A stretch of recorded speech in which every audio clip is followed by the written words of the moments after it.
Mataji.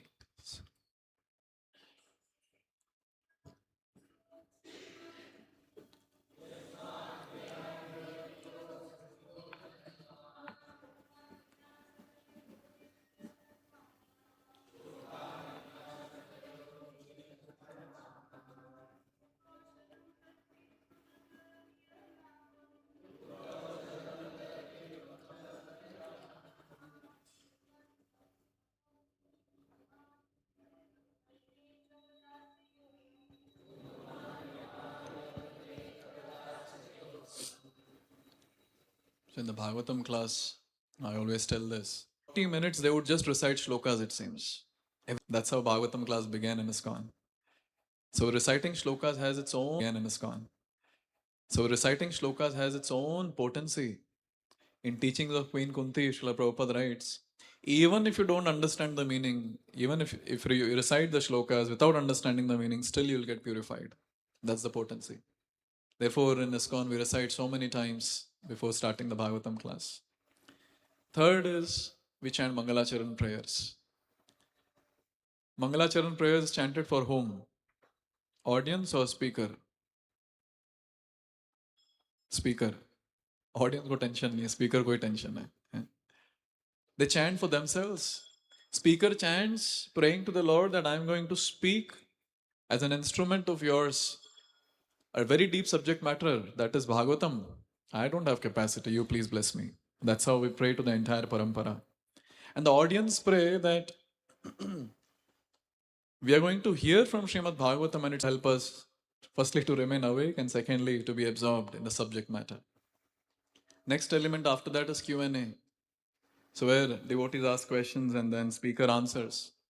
At least it is my experience that I might have not asked a question, but someone else's question's answer satisfies my question which I had long time back. Maybe at that time I was not remembering the question. You see how important that section is also, Q&A. And then we have reflections. So when devotees come together after the class for prasad or whatever, we should share reflections in class.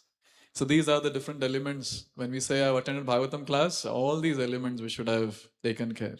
Starting with Jai Radha Madhav Kirtan till one point of application. Very, very powerful. Very, very powerful. So we have recited the shloka. Let's see the word-to-word meaning and translation purport by Srila Prabhupada. Word-to-word meaning. Yasmat, because of which, because of existing in the material world. Priya, pleasing. Apriya, not pleasing. In any type of body. Dayyamanaha, being burnt. Dukkha aushadham, remedial measures for miserable life. Tad, that. Api, also. Dukkham, suffering. Atadhya, by accepting the body as the self. Aham, I. Bhuman, O great one. Brahmami, I am wandering from pleasing circumstances. One is placed in a most regrettable position on heavenly or hellish planets as if burning in a fire of lamentation. Although there are many remedies by which to get out of miserable life, any such remedies in the material world are more miserable than the miseries themselves. Therefore, I think that the only remedy is to engage in your service. Kindly instruct me in such service. Purport. Prahlad accept such material opulence. For whether one is in the heavenly or hellish planets, or is a rich or a poor man's son, material conditions are everywhere.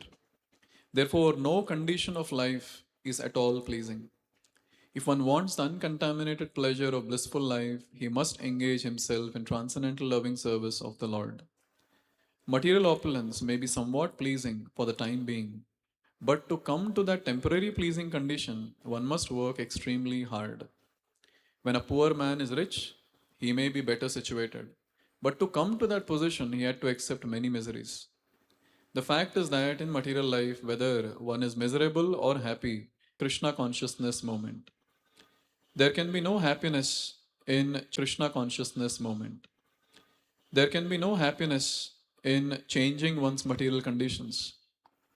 For everywhere there is trouble and misery. Okay, we'll chant Mangalachanam.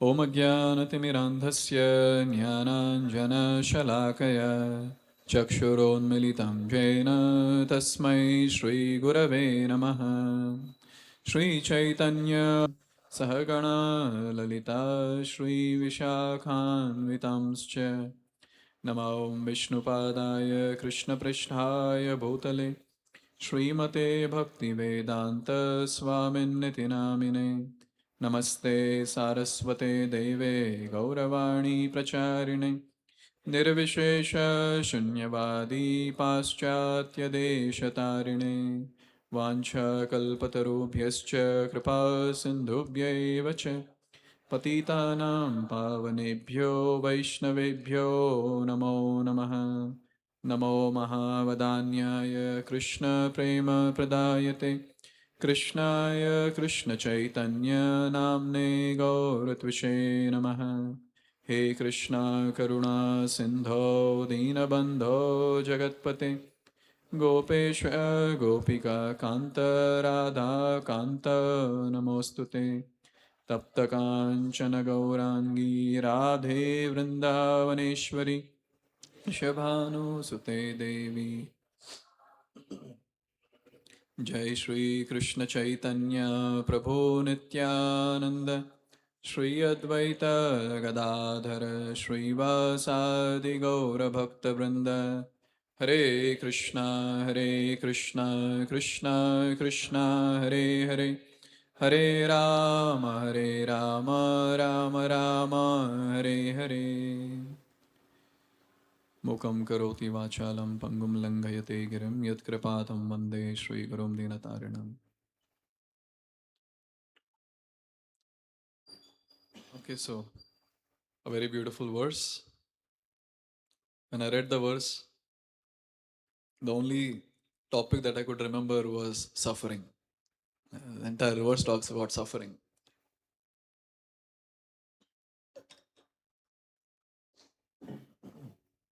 Okay, one question. So we, conditioned living entities, we are here in this material world for only one reason. And what is that one reason?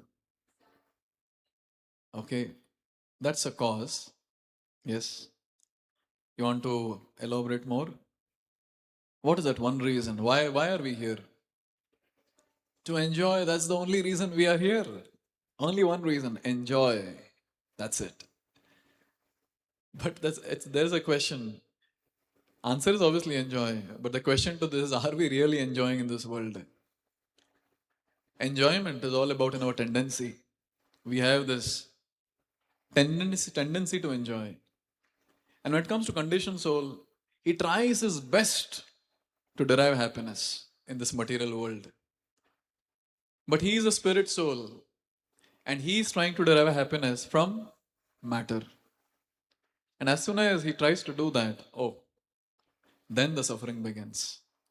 Therefore, Lord is telling in Bhagavad Gita, please repeat. Ye hi samsparshaja bhoga dukkha yonaya evate adya antavanta kaunteya nateshu ramate buddha. Very nice words. Lord is saying, Yehi samsparshaja bhoga. Anyone who is trying to do bhoga, trying to enjoy, by coming in touch with what sense objects basically matter, what happens? Dukkha yoni, dukkha yonaya. So the word yonaya can also mean pregnant. So the activity that we are doing is pregnant with dukkha. Very soon it will deliver the baby. Dukkha. So any material activity that we do with a mood to enjoy, only one thing that we have to wait for is dukkha, suffering. Srila Prabhupada is very strong about this point. So many purports Prabhupada says this. One such purport where Prabhupada is saying, pure happiness cannot be had within this material world. Okay, don't speak all this in the first class when we address newcomers. They come to attend our class to seek happiness, and then you make the statement pure happiness cannot be had within this material world. But Prabhupada is saying this is a very important contemplation, and we devotees have to comprehend this very properly and accept this fact. Pure happiness cannot be had within this material world. And he continues saying, if we wish to enjoy something, we must suffer for something else. On the whole, suffering is the nature of this material world. And whatever enjoyment we are trying to achieve is simply illusion. Why? Why are you saying like this, Prabhupada? Prabhupada is saying, after all, we have to suffer the miseries of birth, old age, disease, and death. Our Acharya is very clear, very, very clear. There is no happiness in this material world. And even if you feel that there is some happiness that you're deriving, Prabhupada is saying, you are an illusion and nothing else. Here, Prahlad Maharaj, when he's telling this, when he's offering this prayer, Yasmat Priya Priya Viyoga Sayoga Janma Shokagnina Sakalayo Nishudhaya Manah Dukkaushadam Tadapi Dukkham Ta Atadhyaham Bhumam Brahmami Vadame Tavadasya Yogam. This line is very nice. Dukkaushadam Tadapi Dukkham. You know what does that mean? The solution to suffering is also suffering. I don't know how these pure devotees understand this material world so wonderfully. It's not that they just understand the Lord, they understand this world also very, very wonderfully. See what he's saying. The solution to suffering is also suffering. In fact, greater suffering. So people feel that, okay, so this is the point of suffering in my life, no problem, I'll solve this, then I'll be happy. But when you go to solve that suffering, it leads to another great suffering, Prabhupada is saying. And Prahlad Maharaj is saying here. I was thinking, what can be an example for this? Solving the suffering leads to another suffering. You want to give some example? Anything that of this material world? Okay, just now Prabhu is saying that. Yeah. I'll not comment on this. People will beat me after the class if I comment on this. Yes. Nice, Prabhu. You're saying something. Okay. Yes, so traffic is a suffering. You construct flyovers, that is another suffering. Okay, accepted. What else? Huh? Okay, so suffering leads to another. Okay, so he's saying health issue. I was hearing recently that, okay, cancer is obviously very great suffering, no doubt. But I was hearing the treatment of cancer even much more greater suffering, it seems. I was very shocked to hear that some cancer patient thinking that they have to undergo a very terrible treatment, they commit suicide. Who will go through that suffering? So suffering, solving the suffering leads to another suffering. Yes?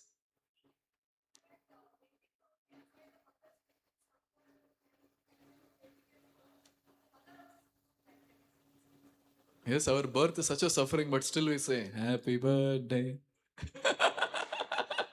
We are suffering, mother is suffering.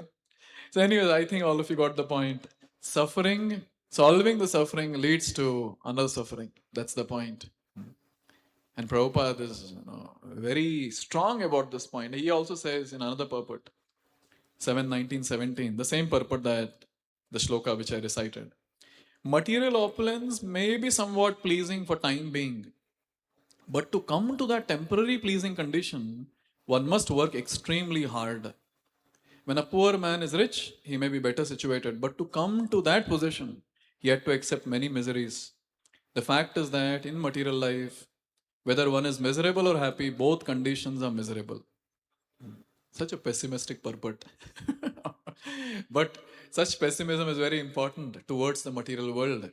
See what Prabhupada is saying, that you want to come to a platform where you are opulent. For that, you have to work very, very hard.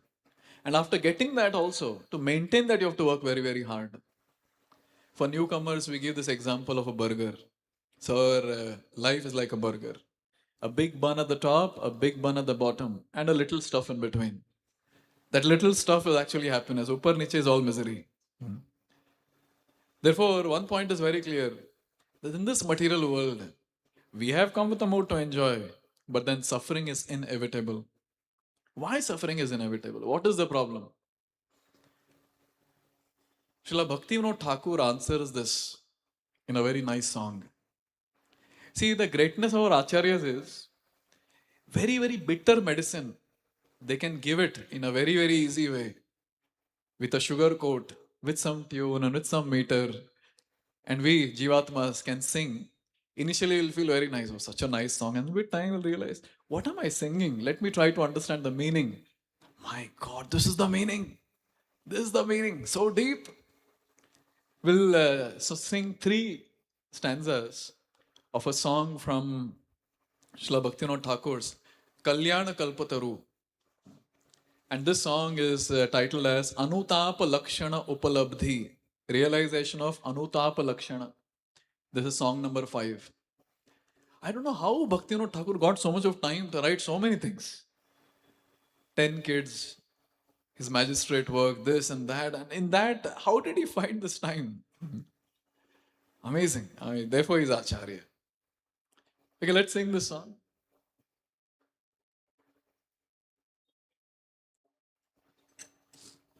Do tal. Someone can play? 2 tal. Ore man, kleshatap dekhi jaya shesha.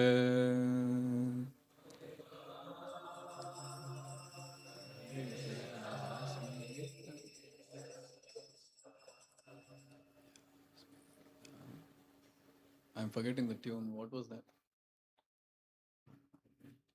Okay. Avidyasmitara Abhinibesha Durbara Avidyasmitara Abhinibesha Durbara Abhidyasmitara Abhinibesha Durbara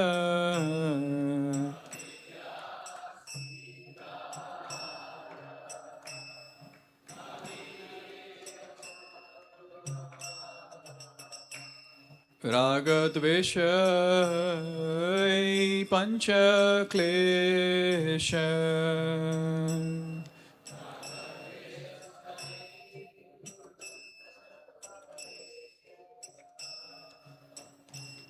Ragadvesha Pancha Klesha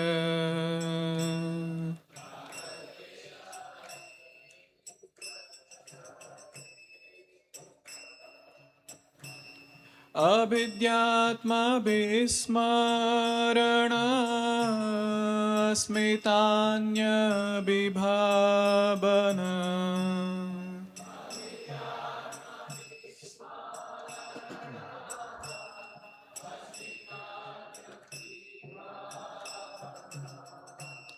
Abhidyatma Vismarana Smitanya Vibhavana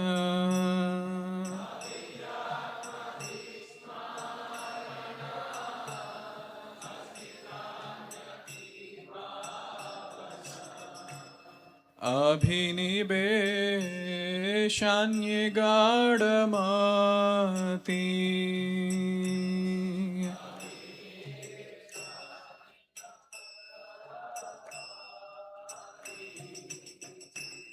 Abhinibeshanygadamati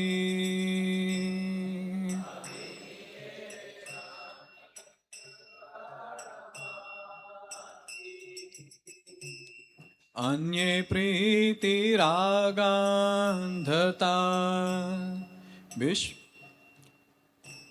Vidveshatma vishuddhata Anye priti ragandhata Vidveshatma vishuddhata Panchaklesha sadai durgati.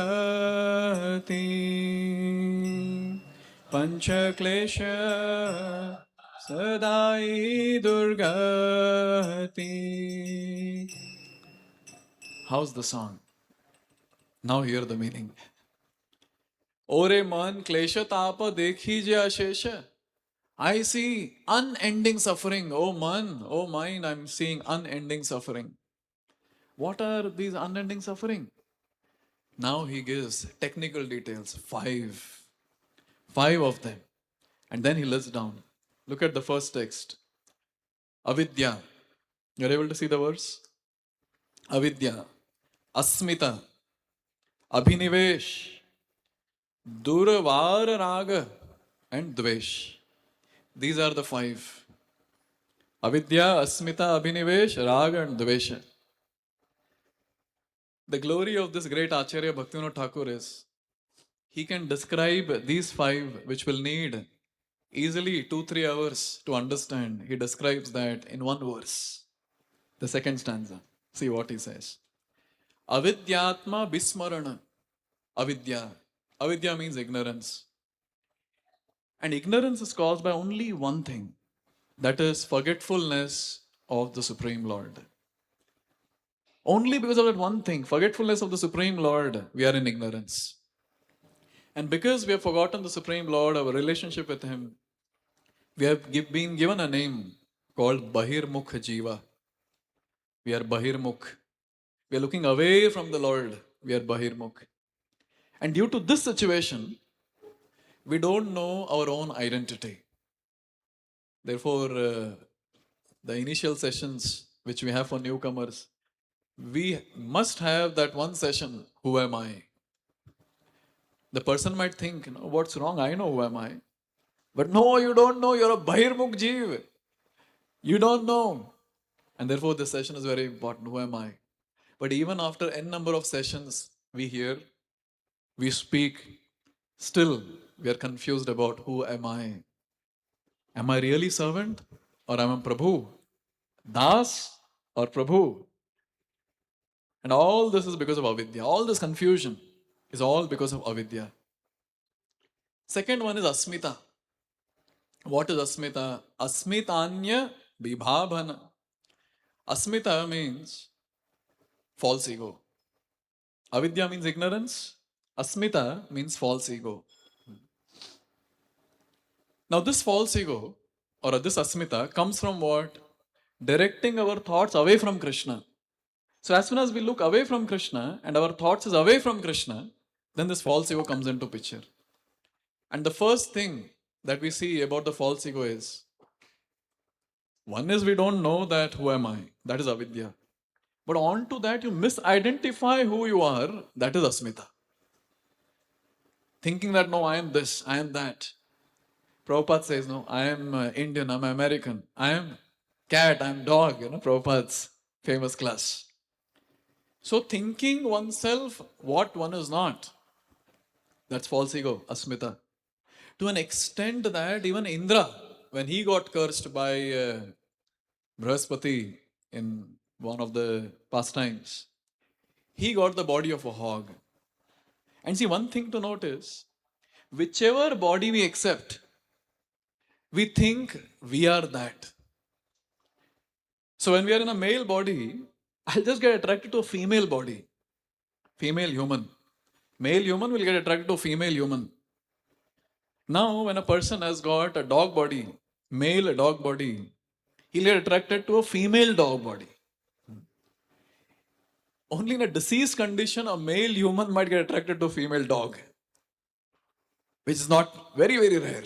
Very, very rare. Some mental issue the person should have for that. So therefore, we see that whichever body we get into, now it's not that a female dog will get attracted to a male human. Whichever body we are in, we are convinced I am this. That is misidentification. That is asmita. And this was the case with, can you imagine Indra? Such a great personality, enjoying in the heavenly planets. When he got the hog body, he was convinced that he is that. And when Brahma came to take him, Prabhupada narrates this very nicely. When Brahma came to take him, Indra is saying, no, how can I come? I have my such beautiful wife. I got so many kids. And I got such wonderful things to eat here.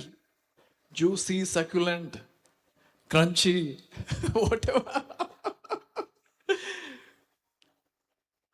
And he was not listening to Brahma. So you can imagine such a great personality, Asmita. And finally, in another place I was hearing that Brahma had to kill his wife, he had to kill his sons to convince him that you have to come with me. And then finally Indra went with Brahma. So this is called as Asmita, where we misidentify with the body. This is second. Third and fourth, Raga and Dvesha. Raga means attachment.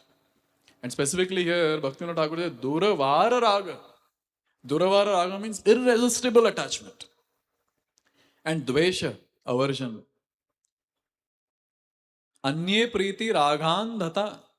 Vidveshatma Vishuddhata. This is what Bhaktivinoda Thakur is saying. So Raga, attachment, is blind love for things other than Krishna. See, there is no problem with the word attachment. But attachment to what? That is the problem. So blind attachment or blind love for anything of this material world other than Krishna, that is Raga. And Dvesha, where you hate something. Now I was wondering, why this attachment and hatred?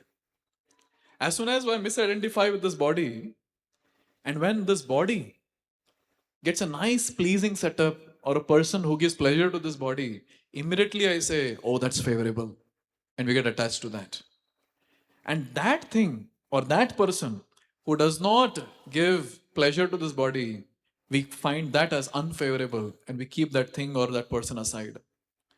Therefore, the definition of friend and enemy in this world is, friend is that person who assists me in my sense gratification. And who is enemy? That person who obstructs my sense gratification. So in this way, you see Raga and Dvesha. Raga and Dvesha. Now with this Raga and Dvesha, he is more absorbed. Therefore, the next thing that comes into picture is Abhinivesh.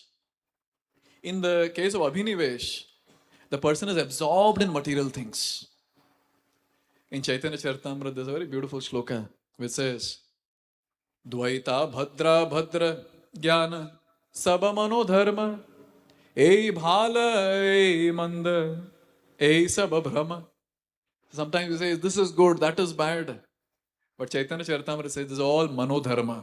This is all in your mind. No, actually this is bhala, this is manda, this is actually good, actually bad. That is all illusion. That's all your illusion. That's your mistake that you're considering something to be good, something to be bad. Someone to be a friend and someone to be an enemy. With this mode, the person gets absorbed in material things, and that is what is abhinivesh. Means rapt meditation on something other than Supreme Lord. That's abhinivesh. Now just imagine when the person is so absorbed in his own material existence, the person is fearful. Tell me, what's the greatest fear that the person has in life? Greatest fear, yes. Death. That's the one word, death. That's the greatest fear. Prabhupada was giving this class on death. And suddenly one person got up and he said, what is this death, death, death? I am not fearful of death. Prabhupada, very calm. Prabhupada has his own style to answer. Prabhupada was very calm and Prabhupada asked him a question. So when you're driving the car, do you stop at the red light when the signal is red? And the person said, yes. Prabhupada said, this shows that you're fearful of death. If you're not fearful of death, why will you look at red and green? You'll just go. Prabhupada is Prabhupada. Next level. So in general, each one of us, naturally, because of our absorption in material existence, is always a fear. There was one big shot who was driving the car. I was sitting with him. The driver was driving and he was sitting. I was sitting. And then when our ashram came, so I was about to get down and this person asked me, very filthy rich person. He asked me that, can you please help me? I said, yes, tell. I'm just getting down. Before that, I'll help and get down. What is that you want? He said, I've got fear. I said, what is the fear all about? He said, I also don't know. I also don't know. Fear of unknown. And this you will find in many, many, many people. Fear of unknown. And that fear is not unknown, it's known. It's because of the absorption in this material body. Because of that, the person is fearful. And tell me, how can a person with such fear live a happy life?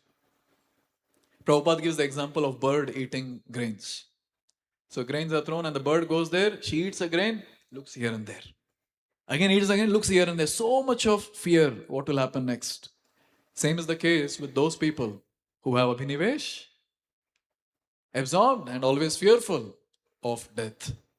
So these are the 5 sufferings which Bhaktivinoda Thakur is listing. And therefore, because of these 5 sufferings, Prabhupada is very clear. Prabhupada says there is no happiness in this material world. Because no one is freed from these 5. What are the 5? Avidya, that is ignorance. And ignorance is because of forgetfulness of the Lord. Second, asmita. What is asmita? False ego. And that is because of directing things away from the Lord. Yes. Asmita. That's basically misidentification of this body. And then third and fourth, raga and dvesha. Raga is attachment and dvesha is aversion. Attachment towards that which helps me in sense gratification. Aversion towards that which does not help me in sense gratification.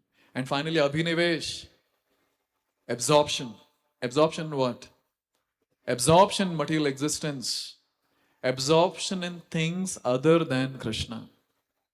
Therefore, next time when you read Srila Prabhupada's purport and where Prabhupada says there is no happiness in this material world, you should remember these 5. Why Prabhupada is saying? Because no one in this world is spared. As soon as the person is in this material world, these 5 has to act. As soon as he has this tendency that I want to enjoy, these 5 have to act. And no one with avidya, asmita, raga, dvesha and abhinivesh can be happy. That person will suffer and will suffer. There's no doubt about that. Therefore, Srila Bhaktivinoda Thakur, he continues, he's singing and he sings, Haribol. Bhuliya Vaikuntha Tattva Maya Bhoge Supramatta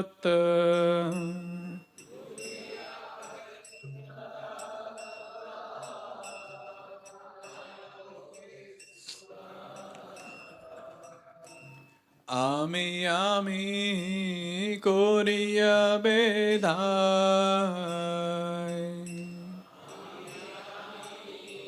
Koriya Bedai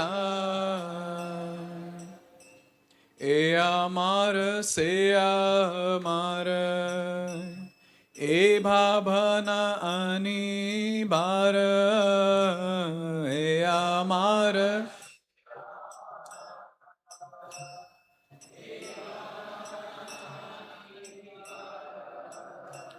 व्यस्त कोरे मोर चित्त भाई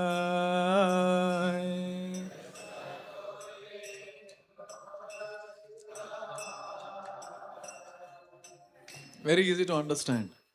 Bhuliya Vaikuntha Tattva. Because I've forgotten Vaikuntha. Vaikuntha is the abode and Vaikuntha is our Lord. Both are called as Vaikuntha. And what am I doing? Maya Bhoge Supramatta. And I'm mad behind the pleasures given by Maya. Ami Ami Koriya Bedai. With I surround myself. All the time saying I. And then he says, E Amar, Se Amar, E Babana, Anibar. Again and again the person thinks, this is mine, this is mine, this is mine. So only 2 things, I and mine. Vyasta kore mora chitta bhai. In this way my heart is always filled with anxieties.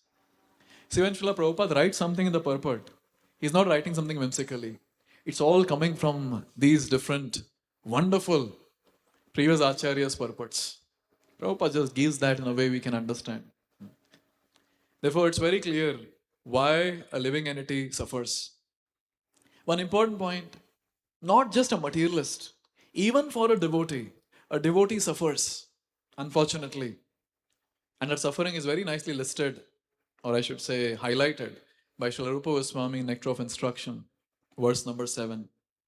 He says, Syat Krishna Nama Charitadi Sitapi Vidya Pitoptara Sanasya Narochikano Kintvadarad Anudinam Khalu Saiva Jushta Swadvikramad Bhavati Tadgada Mulahantri.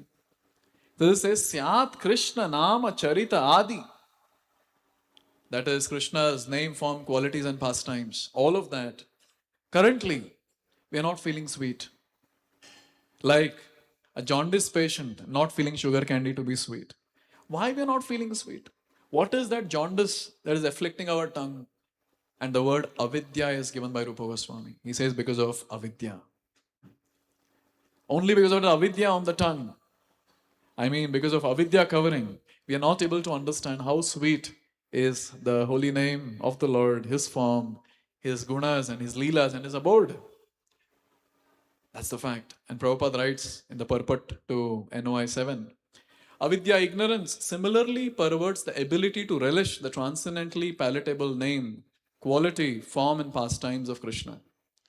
Despite this disease, if one with great care and attention takes to Krishna consciousness, chanting the holy name and hearing Krishna's transcendental pastimes, his ignorance will be destroyed and his tongue enabled to taste the sweetness of the transcendental nature of Krishna and his paraphernalia. Such a recovery of spiritual health is possible only by regular cultivation of Krishna consciousness. The only reason why we sadhakas also suffer is because we are not able to do bhakti properly. That's the only reason. Many times I've seen devotees going through some material crisis, they are okay with it. But when they're not able to do bhakti properly, that's a great crisis. That's a great calamity.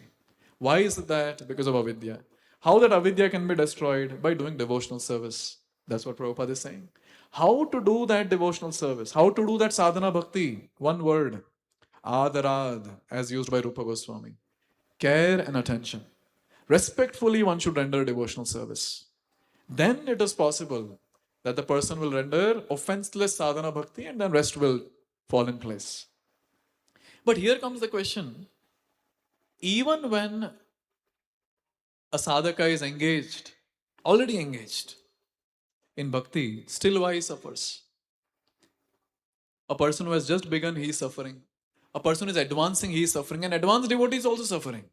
Why? First thing, a beginner or a sadhaka who has taken up sadhana bhakti very sincerely, seriously is practicing, but still he undergoes suffering. In one morning walk, this question was asked to Srila Prabhupada. This is 1975 Mayapur morning walk. The devotee is asking, Prabhupada, devotees also seem to suffer? And Prabhupada says, yes, but they are not suffering like non-devotees. Material life, which is the cause of suffering, is like a disease, and devotees are giving up the diseased condition of life for Krishna consciousness. If you're suffering from some disease, you cannot expect to be cured immediately. But one who is taking the medicine is very intelligent. His sufferings will soon be gone. But these non-devotee rascals will not even take the medicine, Krishna consciousness, so they will continue to suffer. So Prabhupada is saying devotees are special. Sadhakas are special. Why? They're taking medicine. Sometimes when, obviously in the circle of sadhakas, all of us are deceased. So when we all come together, we do services together. There might be situations where we might have little bitter exchanges or whatever. So at times, out of a lot of emotions pouring out from the heart, sometimes I've heard some sadhakas saying, better than these people are outsiders. Have you all heard this? I should ask the leaders, have you all heard this? But one thing, I remember someone called me and that person went on and on and on. And finally the statement was made. Prabhuji, I feel that better than all these devotees are outsiders. I said, enough of what you spoke, now hear what I'm saying. See, doesn't matter how the sadhakas are around.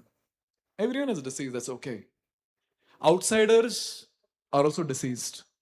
But when it comes to outsiders, the materialists, they are deceased, but they're portraying that they're all good.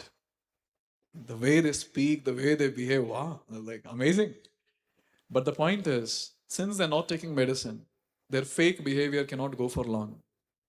Similar, and then when we talk about devotees, they're deceased. Sadhakas are deceased, but they're taking medicine.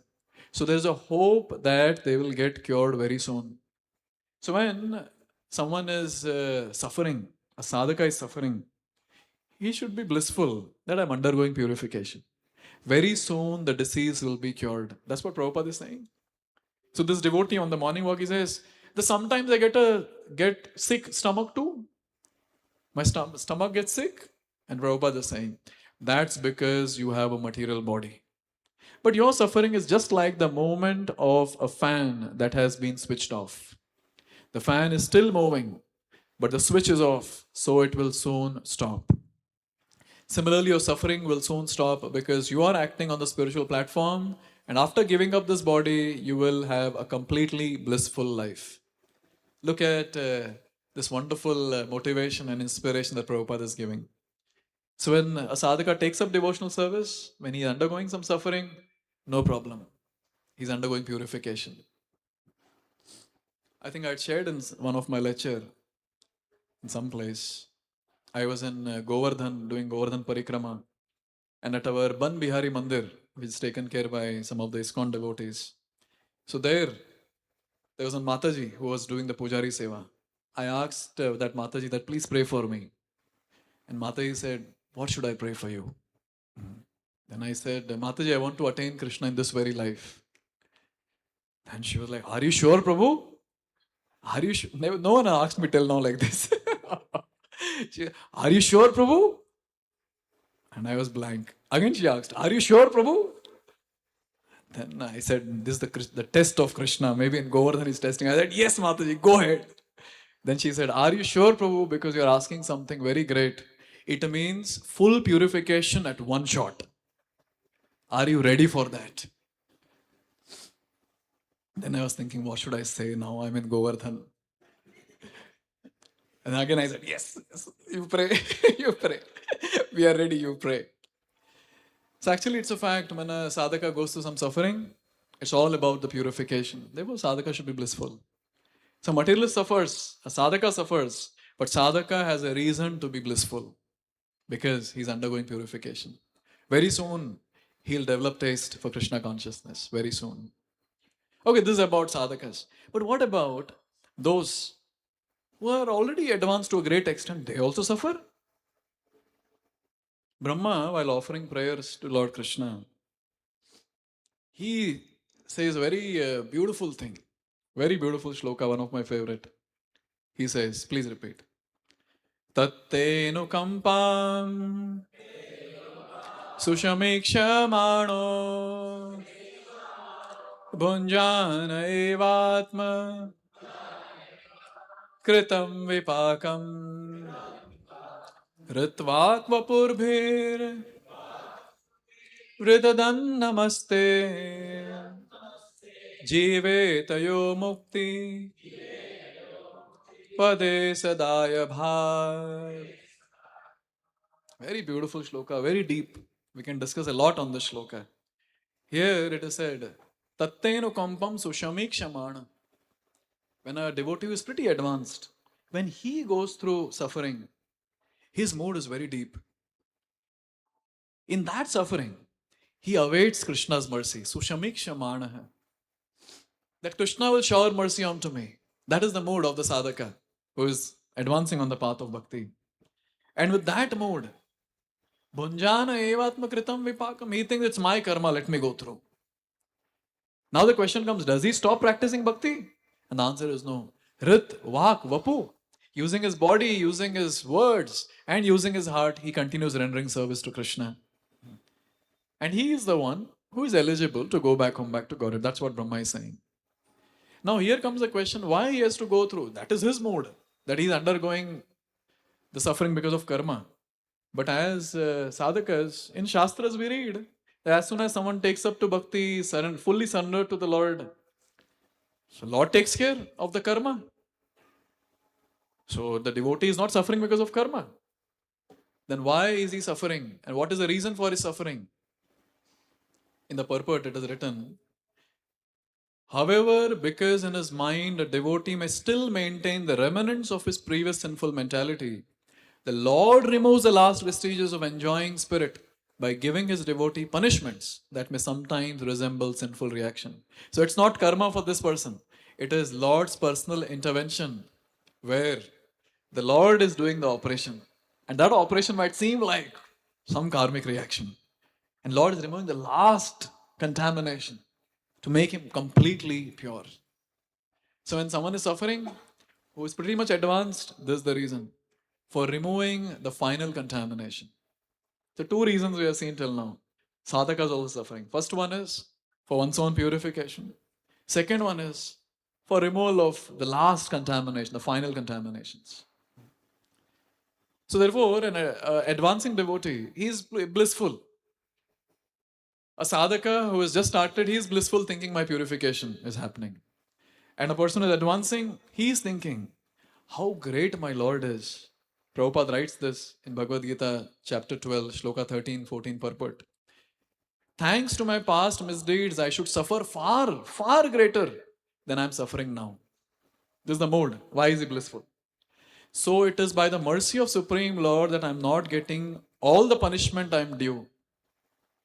I am just getting a little by the mercy of Supreme Personality of Godhead. This is the mood of a devotee who is advancing, who is advanced to a great extent. He says, no. Actually, I should have got a lot, but I've got very little. You know what? Sitting here on the Vyasasana and saying this is very easy.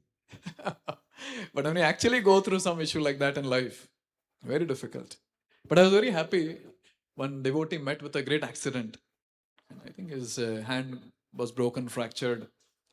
So I asked him, my God, Prabhu, such a terrible situation. And he said, Prabhu, Lord is very merciful. I should have been actually killed that day. But only hand is fractured. I remember the shloka. Tattenu kampam sushamekshamanava. It means it works. It means there are sincere sadhakas who are advancing and they have come to this platform where they realize, okay, it's Lord's mercy. So in this way, when that last contamination is getting removed and the Lord is doing the operation, devotee is blissful. Okay. Lord is purifying. The final purification this is. But then when it comes to some very advanced devotee, Siddha, when we say pure devotee, Siddha, why is it that he is suffering? Prabhupada writes to a purport, 1917 purport.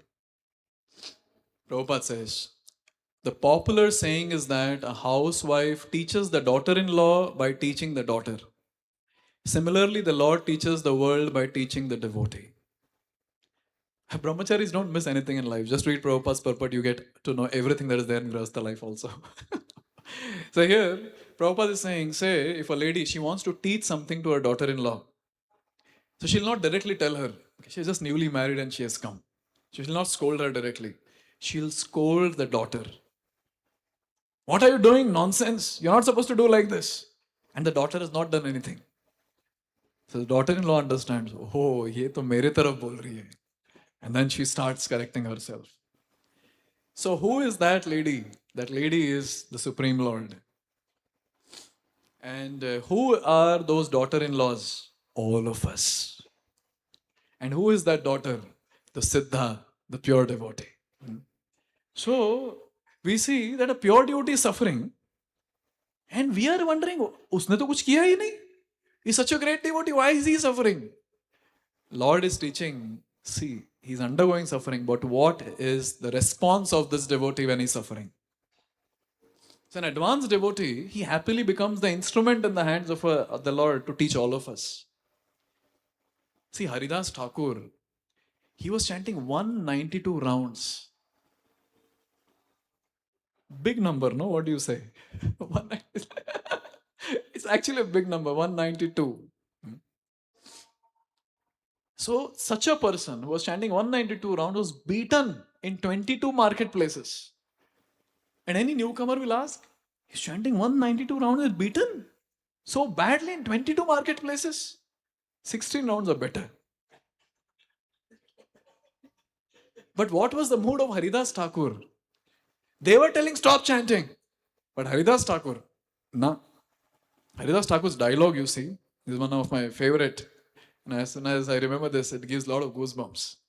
Khanda khanda hai deha jai jadi pran tabu ami vadane na chhadi hari naam. क्या करोगे? काटोगे मुझे? काटो. You cut my body into pieces. Still I'll not stop chanting. And I think this was the mood that those Russian devotees in the initial days of preaching in Russia, they took. The cops are beating them and they stop chanting Hare Krishna, we'll leave you. And they'll continue to chant Hare Krishna, Krishna Krishna, Hare Hare, Hare Ram, Ram Ram, Hare Hare. This is the greatness. When Lord shows by scolding the daughter to tease the daughter-in-laws, they learn. Oh, this is how I'm supposed to respond when I go through some critical situations in life. Therefore, we see our spiritual masters, they suffer so much. So they're setting an example. They're setting an example for all of us that when we are going through any suffering in life, at that time, the devotee thinks, he has so many issues and still he's continuing his services. I got little cold and little fever and look at me. That gives an inspiration. Okay, let me also do. But that mood the devotee takes it up.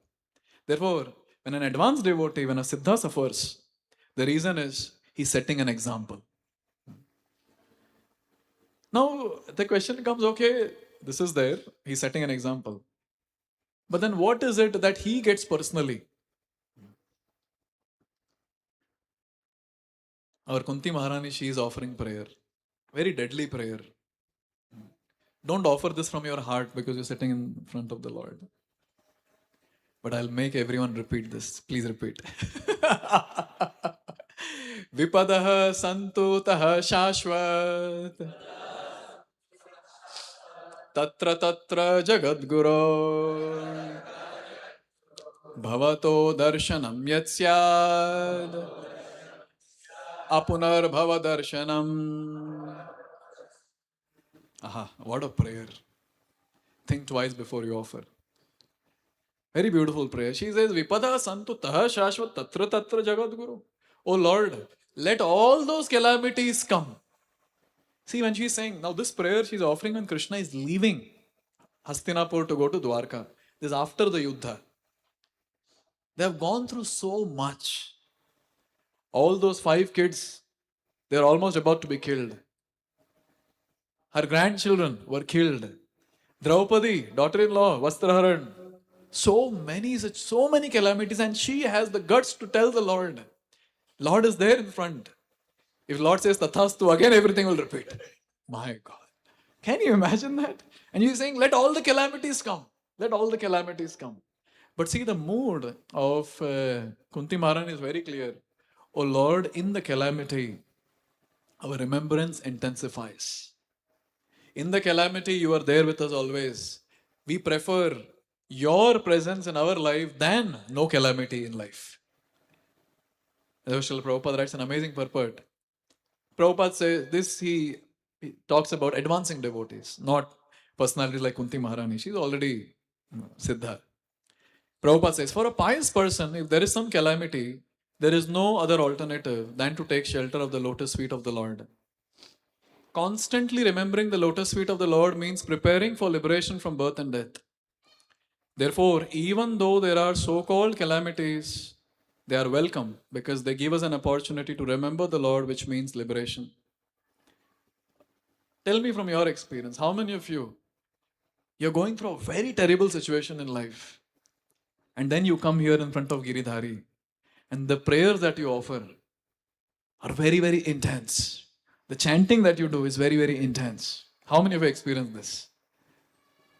Okay, others are like, Prabhu, I'll not.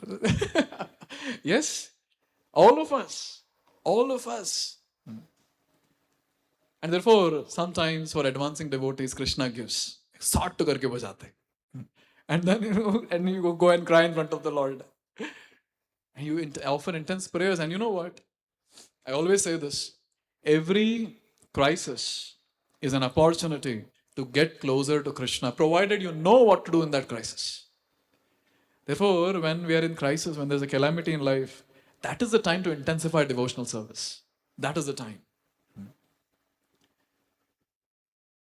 See, for brahmacharis who have joined brahmachari ashram, the intense calamity in their life is when their parents come and say, "Chalo, ghar chalo." Intense calamity. Now, what will they do? So, my superiors were telling me, if this calamity comes in your life, go in front of the Lord and offer intense prayers because this situation will not come again. Once they are convinced that you're part of brahmachari ashram, they'll never come again to take you. So now they have come. It's an intense situation. Offer prayers. And trust me, the prayers at that time which came was actually from the heart. That, oh Lord, only you can save. I don't want to leave you. Please help me. Please help me. So when a devotee goes through calamity, you should know what to do. We should hold the lotus feet of the Lord very, very tight. This is external calamity. This is for us. But see, there's something for advanced devotees. Why they go through suffering. And their suffering is not like ours. Their suffering is a little more deeper. Please repeat. The famous shloka, 4th chapter, shloka number 8, Bhagavad Gita. Paritranaya sadhuna vinashaya cha dushkrita dharma sansthapanarthaya sambhavami yuge yuge. Okay. Simple shloka, all of us know the meaning, we can give a class on that. Yes? Don't worry, I'll not ask you to give class. But first line, Paritranaya sadhuna, what does that mean? Paritranaya sadhuna? To protect the devotees. Now what we know is, Lord comes to protect the devotees from the external calamities. But our acharyas give a little more deeper meaning and they say, actually Lord appears. With external calamity, some demon comes and the devotee is suffering. All that with his energies he can manage. I always say this, Lord is there as Paramatma in the heart. And say the demon who is troubling the devotee, Lord from the heart can just cut a vein in the heart or give a heart attack or something. Done. Or he can just tell Maya Shakti, isko thoda dekh lo. She can do. Why? He has to come personally. Our acharyas give a deeper understanding. Prabhupada writes this in the purport for your information. Those advanced devotees, because Lord comes for advanced devotees, because they are praying so much intensely. So Lord appears for those great devotees who are feeling intense separation from the Lord. They have internal calamity. They're undergoing a great pain of suffering. And what is that suffering? Suffering is separation from Krishna. Just to relieve them from that suffering, Krishna appears. So whenever a devotee is suffering, there's a deeper reason to that. An advanced devotee. Externally, when someone is suffering, like for example in Chaitanya Charitamrita, in Antya Leela pastimes of the Lord, when Lord would have that intense feelings of separation, so many things he would undergo. He'll just fall and then foam would come out of his mouth and blood would ooze out from his pores of the body and so on and so forth. So when someone sees, they'll ask, kya disease? What disease is this? Once Chaitanya Mahaprabhu said, I've got epilepsy. But it was not this some external disease.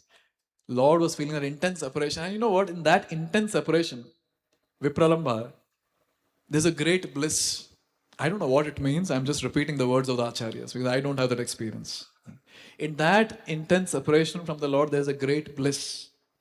Therefore, purposely, Lord separates from his intense devotees just to intensify their bhakti and give them a deeper bliss, which we ordinary sadhakas can never understand. I always wonder when will that day come and we'll also understand and experience what is all this spoken in Shastra.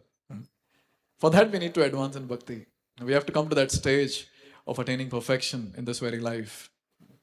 So in this way we see Lord gives suffering to his devotees in various ways for intensifying his remembrance, intensifying Lord's remembrance. This is the fourth reason that we can think of. One last reason I would like to give why advanced devotees suffer. This is very deep. Advanced devotees suffering. So one devotee, his name is Brahma Tirtha Prabhu, Prabhupada's disciple. See, Prabhupada's disciples that time, You can imagine when Prabhupada left this world 1977. Prabhupada started the movement in 1966. How many years are there in between? Huh? 11. So that time when Prabhupada was leaving his body to ascend back to the spiritual world, the senior most devotee, Varishta Vaishnava, was 11 years old in Krishna consciousness. I'm sure there'll be many here who have crossed even 2 decades in Krishna consciousness. Just imagine. So even after crossing multiple decades, the sadhaka feels that, no, I don't know much. So that was the situation there. They were so new. And at times, you know what they would do? At times they would repeat whatever Prabhupada would tell. Repeating for others is still okay. But repeating to Prabhupada is a problem. And they would do that at times. So here, Brahmatirtha Prabhu, he heard Prabhupada saying that suffering is because of one's own karma. So he had a question. And he asked Prabhupada, Prabhupada, I humbly ask you, do you fall sick? They were all knowing Prabhupada falls sick. They're all saying. So he's asking, do you fall sick? And then I thought that this devotee was saying that he was thinking maybe Prabhupada falls sick because of his karma. But he also heard pure devotees, karma is not there. Then Prabhupada said, oh yes, I get sick. I get sick. Then this devotee, but you are a pure devotee. And pure devotees don't have karma. And see, he is repeating what Prabhupada has told. When you clap hands, all karma will go away, all anarthas will go away. I remember hearing one pastime, Prabhupada got very angry. One new devotee comes who had heard Prabhupada's previous classes, he says, Prabhupada, you are angry, chant your rounds. And I was so amazed to hear this from Prabhupada's disciple. You know what Prabhupada did? He put his hand in the bead bag, he started chanting. This is Prabhupada. So here, after hearing all this, so he's asking, why do you get sick? You're a pure devotee. So Prabhupada said, I'm not a pure devotee. So now this devotee is not leaving. He's asking, why is it you suffer? Is it that you're suffering in a way Christ suffered? Now Prabhupada speaks the real substance. Prabhupada says, the reason I suffer is because I've done one sinful thing. And what is that one sinful thing? I've accepted too many disciples. That is a sinful thing that I've done. That spiritual master who accepts too many disciples, then he must suffer the sins of his disciples. My sinful activities are taking too many disciples. But look at Prabhupada's mood now. Prabhupada says, but for the preaching purposes, I'm willing to take that suffering. For the sake of preaching, I'll take too many disciples. This is the mood of Prabhupada. So when a devotee, an advanced devotee is suffering, such a perfected pure soul is suffering, this is one of the reasons. He's suffering not his own karmas, he's suffering others' karma. It's very difficult, no? It's very difficult to understand also what it is. Once I heard in the class that if you touch someone else's feet, there's a karma transfer. Now, since from the day I've taken saffron, the life is miserable. People come and then, free mate touch karke. But it's very natural in India. People, as soon as they see saffron clothes, they're like, oh, sadhu, so you go and take blessings. Then when I sit on the asan, I keep my legs behind and I put my dhoti in front so that people cannot touch the feet. So in one program, I did that. I was sitting. So Mataji came and then she was touching. She couldn't find my feet. She lifted my dhoti to see to touch my feet. See, for us, we are ordinary sadhakas. We think, "Arey baapre, more suffering. Already I'm suffering because of my own karma. That person is transferring his karma." But see these great devotees, my God, such wonderful. They are saying, I'm ready to suffer by accepting karmas of others. Okay, let me test your Shastric knowledge. Give examples of devotees from Shastra who prayed to the Lord that, oh Lord, give me sins of everyone else of this world. I will suffer and remain in this world. You take everyone else back home. Okay, Prahlad Maharaj, you offer this prayer. Second. Vasudev Datta, yes, he offered the prayer. One more. In Bhagavatam, we have a personality called Rantidev. So Rantidev also offered this prayer. Now I'll not get into the pastime. But Rantidev's prayer was this: Oh Lord, give me the suffering of everyone. I will suffer and make them relieved and blissful. So when pure devotees suffer, oh, there is a deeper reason. There's a deeper reason.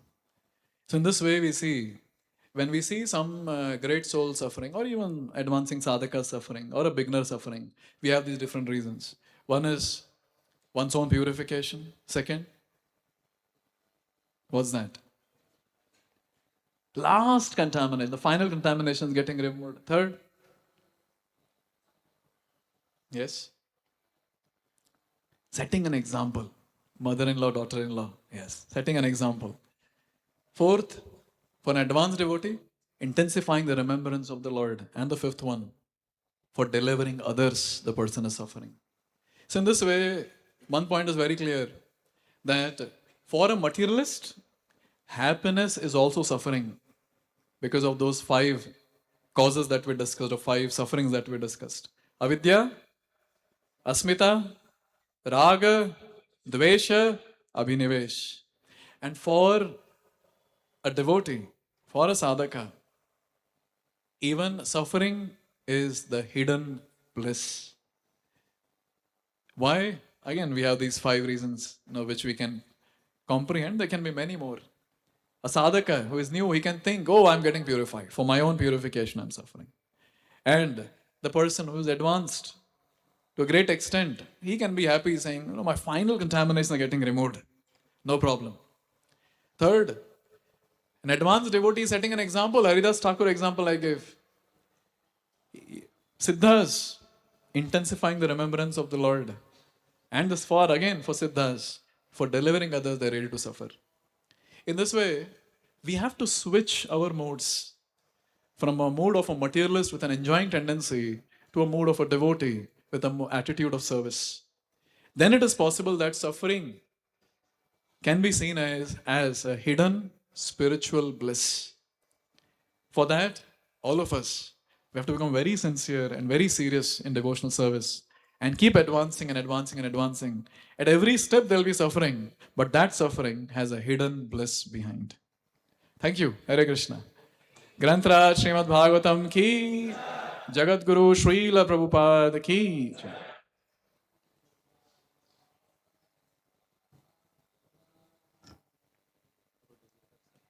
No, okay. Any questions?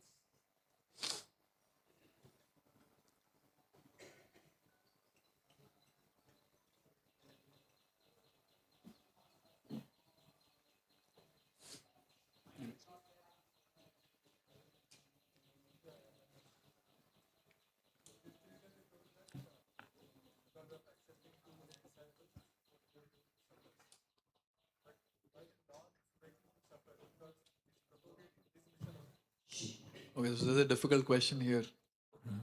So Prabhu's question is that okay, he's accepting disciples and he's suffering, but he's propagating Lord's mission. So why is Lord making him suffer?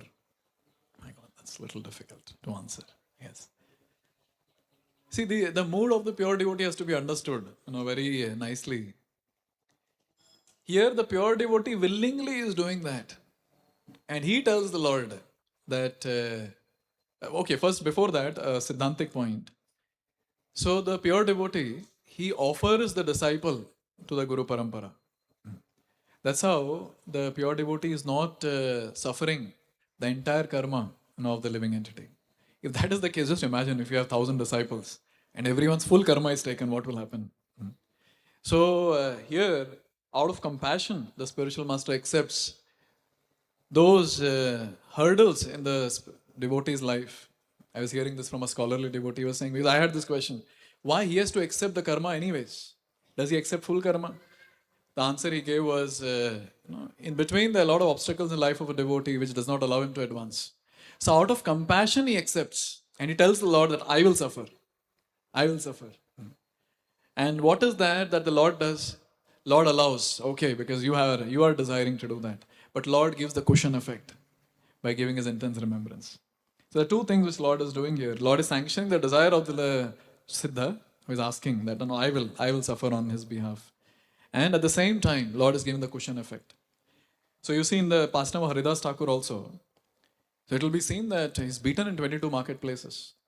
But in Mahaprakash Leela, Lord made it very clear that I have taken the beating. Then he shows his back and there were lashes there.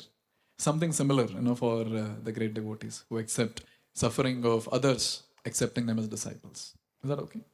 Yes. There can be many more reasons. You can ask some more scholarly devotees. Yeah. Hare Krishna, thank you for the wonderful class. Prabhu, my question is very similar to what he asked, and I think it is partly answered too, but would like to hear more from you. The pure devotee is already at a very pure platform.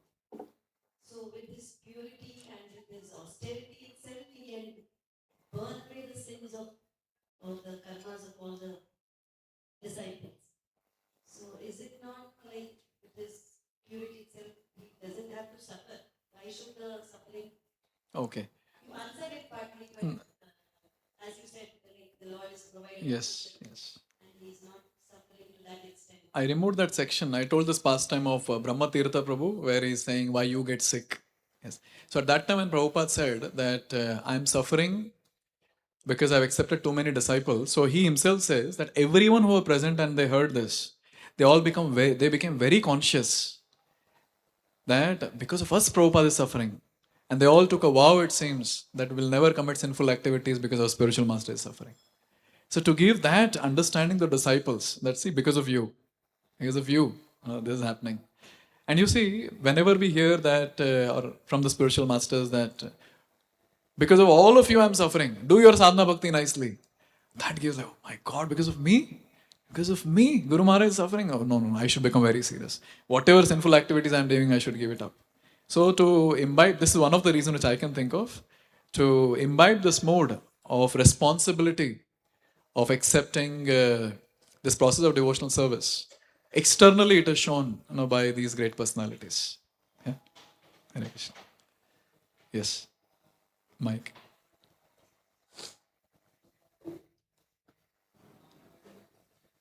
Thank you so much. It's wonderful point. One question is like, you say like whatever activities we are doing in this material world is the cause for another suffering. But some or other for our maintaining this body or some responsibilities we have to must do. But suffering will be alright. How we can? So I think I concluded with this point only that for materialist, happiness is also suffering. But for a sadhaka who is advancing, suffering is also hidden spiritual bliss. So for that, we need to keep advancing in bhakti. All the ones who have material responsibility. Ideally, you should give up material responsibilities. Yes. At certain point of time in life and become a full-time devotee.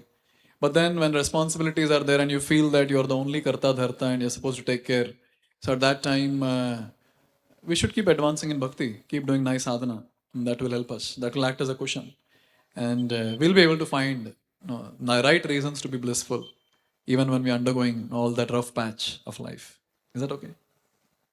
Hare Krishna Prabhu. You mentioned that in the 5 steps that why devotees suffer, there is a step that you mentioned to remove last contamination. What does exactly mean last contamination? Srila Raghunath Das Goswami, he writes in Manashiksha that many anarthas will go away. Yes. But then the last anartha that remains is the desire for pujala pratishtha. He writes that in Manashiksha. That's the last thing to go, it seems. So sometimes a little tinge of that might remain. So to remove that. This is a technical answer which I can think of from Raghunath Das Goswami's Manashiksha. Yes. It is last to remove that. And there can be some other reasons also. Basically, that little enjoying tendency also, Krishna wants to remove. That's the thing. Yes. Hare Krishna. You mentioned that whenever we are in distress, our chanting increases or we go for long hours of chanting. Okay. Practically, No, that is not for everyone. Now, for newcomers, they'll give up chanting immediately. Yes. The ones who have practiced for a long time, okay, for them. for them, Yeah. what happens is during distress, your brain, the cerebrum, is fully occupied with your problem 90%. You go there mechanically chant for hours, but it's only 5 to 10% you are able to concentrate with the God. The energy of the problem that is inside your brain is so strong that it deviates away whatever you do. 90% of the time you spend in mechanical chanting, or you try to find a solution within yourself, but the problem is so strong that it occupies almost entire part of your cranial cavity. Yes, understood your question. How Yes. do you solve this problem when Yes. you are in distress, where you are not able to concentrate on the Lord, but the problem is 90% stronger than the Lord? Understood your question. See, first and foremost, our acharyas say that when we're doing sadhana bhakti, the definition of a devotee is that person who engages in 64 angas of bhakti is called sadhaka. Bhakta. Let me make it more precise. So when we're doing sadhana bhakti, our acharyas say it should be done with sharanagati. It's a deep topic in itself. Some other day we can discuss. It means that with the 6 angas of sharanagati, starting with anukuli sankalpa till atmanikshava karpanya, we're supposed to execute our sadhana bhakti. In a very simple terms, I can say, with complete dependence on the Lord, one should do his sadhana bhakti. Like for example, when I'm chanting, and a lot of even in day-to-day life also, when there is not very big problem, most of the time goes in problem solving only. Small problems we solve during day-to-day chanting. So at that time, if we can train ourselves that the real problem solver is Krishna, that is his JD, his job description to solve this problem, and my JD, my job description is to engage in Krishna's service with complete surrender. What do you mean by complete surrender? His Grace Burijan Prabhu was telling in one of the sessions that complete surrender means, or surrender during chanting means, you will try to hear the holy name and keep all the other thoughts away.